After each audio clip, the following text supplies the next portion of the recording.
My friend is asking me, we're on the topic of anger and letting go of anger and past wrongs done to us and so forth. And I was trying to tell her that, yes,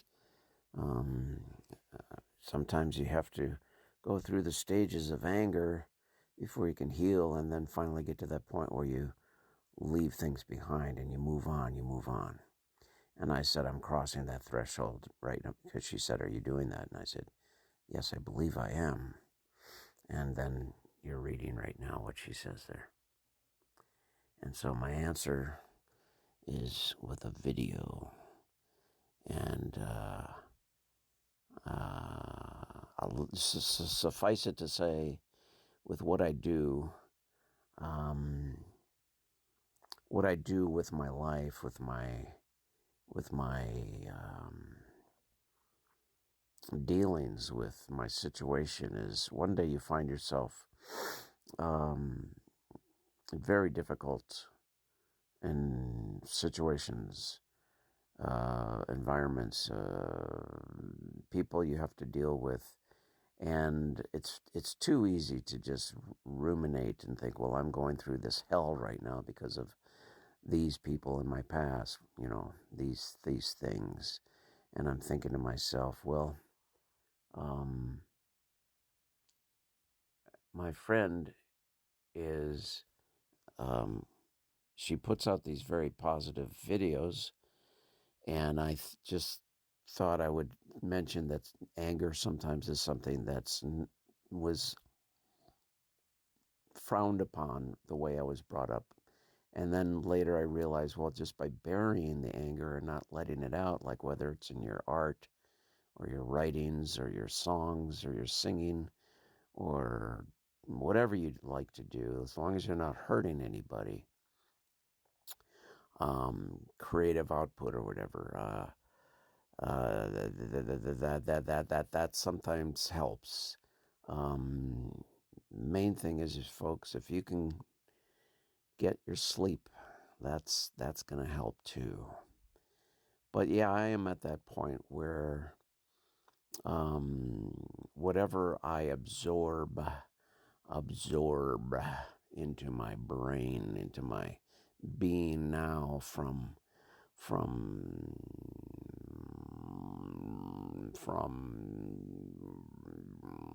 I'm trying to think here. That's why whatever I absorb now, where something resonates and it seems to be kicking at the embers and the fire, like you're sitting around a campfire and the embers get kicked up and you go, oh no, I don't want a bonfire. I just want a little fire.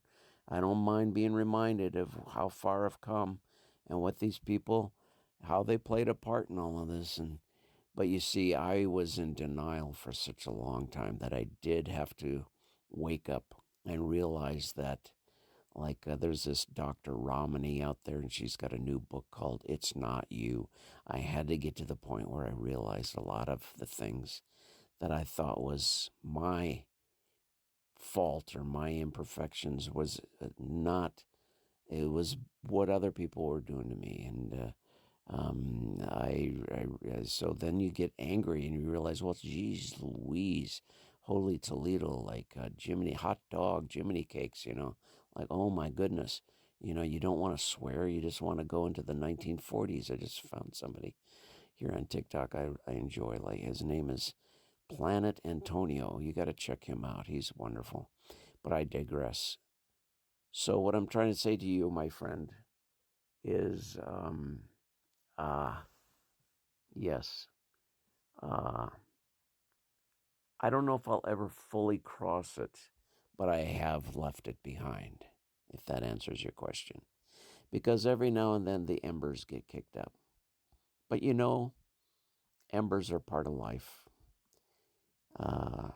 As long as you don't let it turn into a bonfire. Although, let's admit it, sometimes a bonfire, if it's contained, and you've got lots of the brush cleared away, so you're not going to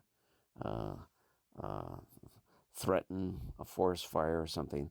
A bonfire can be kind of fun once in a while. Like if you turn the anger into a song, like where you sound like a death metal guy or something. I mean, you can actually maybe make. I don't like that kind of music, but maybe, just maybe you could make some money at it. You know, I knew a guy in the last neighborhood I lived in, and he did something called speed metal, and it was like death metal mixed with, um, playing a, a playing a 35 RPM record at 78 RPM, or on a phonograph. It's like kind of like this. It was like wait a second, let me see if I can do it. It's like uh,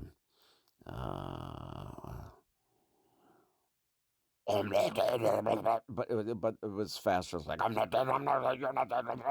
I mean, you'd be playing electric guitar, distorted electric guitar. I saw him in L.A. once, and we were friends, and so I went to visit one of his gigs at a bar, and to be polite, I acted like I was enjoying it, but I really didn't like it at all.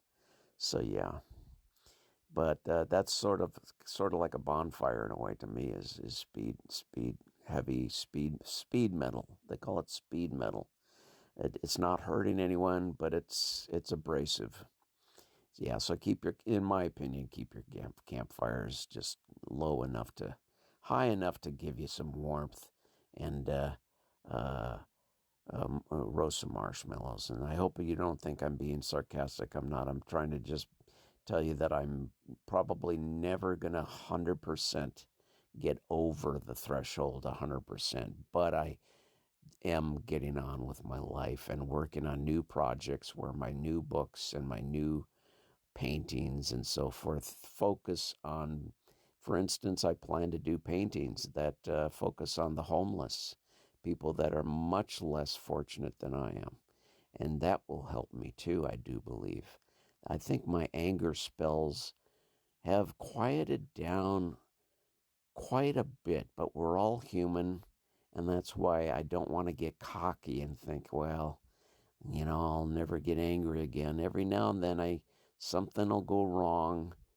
I'll accidentally eat some food, and there'll be part of one of my cat's hairballs right there in the just egg omelet, and I'm like, oh, I just swallowed that. And first thing I want to do is like, if my mom or, dad, no, doing that a lot less these days. So that's good. It's more like now it's just sort of like Jiminy Cricket, Holy Toledo, hot dog, what the fart, and then I just look, and my cats look at me, and they kind of snicker when they see something like that happen. They know what they did. So anyway, I hope this answers your question. Humor is always a good way to navigate these things too, if you can get that far. But before you get to where I'm at now, yeah, write a book. And if you can't quite get it all out of your system, get an artificial intelligence writing program is my suggestion. I did a book like that called Hi Mom. It's on the internet. It's on Amazon, and that helped me. About a quarter of the book was written by artificial intelligence, and it had me doing all kinds of crazy things, like having girlfriends turn into dominatrixes, and getting cheese graters out for my privates, and so it's just amazing. You have to be an adult to be able to read it. But the artificial intelligence. It had me marrying a wedding ceremony with none other than my boyfriend and my father. I married my father and my boyfriend, and I'm not even gay. So that was therapeutic too. That was cathartic. So I hope that helps.